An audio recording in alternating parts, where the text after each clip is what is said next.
Breaking tonight, mixed messages about the reopening of America. A new survey indicates more than 8 in 10 Americans are worried that fewer regulations will mean more infections.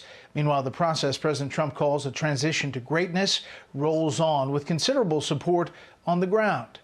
But there could be a hang-up on the next round of congressional assistance.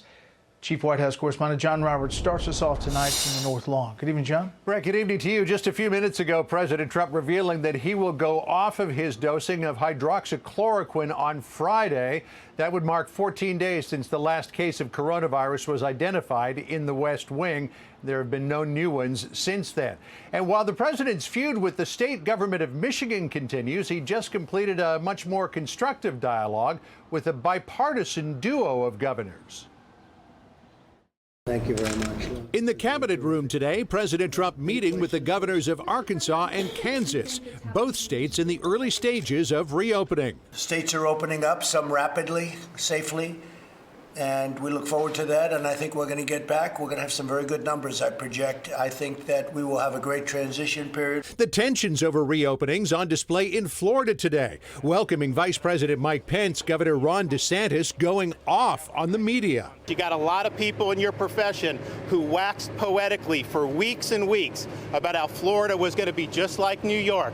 Wait 2 weeks. Well, hell, we're 8 weeks away from that, and it hasn't happened. With all 50 states now in some degree of rebooting, a new Associated Press poll finds 83% of respondents worried that reopenings will lead to new infections in their areas.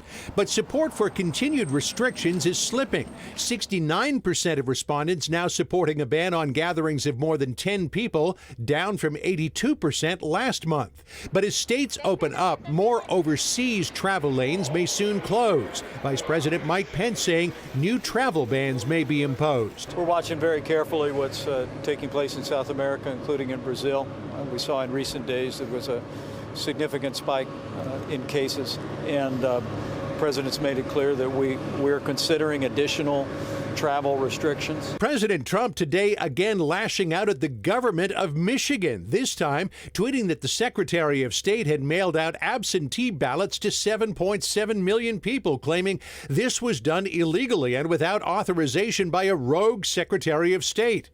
After Jocelyn Benson's office said it was mailing ballot applications and not actual ballots, the president revised his tweet, but continued to insist it was illegal, to which Benson replied, "Poppycock." The CARES Act funding enabled us and my colleagues, Republican and Democrat in other states, to mail applications to voters to request to vote by mail.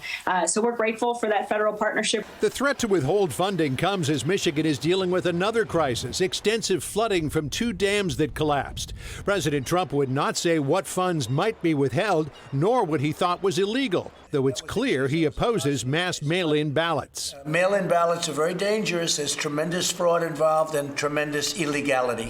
Established case law in Michigan has found that it is illegal for the Secretary of State or local clerks to send out unsolicited absentee ballot applications, though it's possible that Benson could claim because she mailed them to all 7.7 million registered voters in the state of Michigan, there could not be any hint of bias. This is one of those cases, Brett, that could well be decided with a trip to the courts. John Roberts live in the North Lawn. John, thanks. We'll follow that.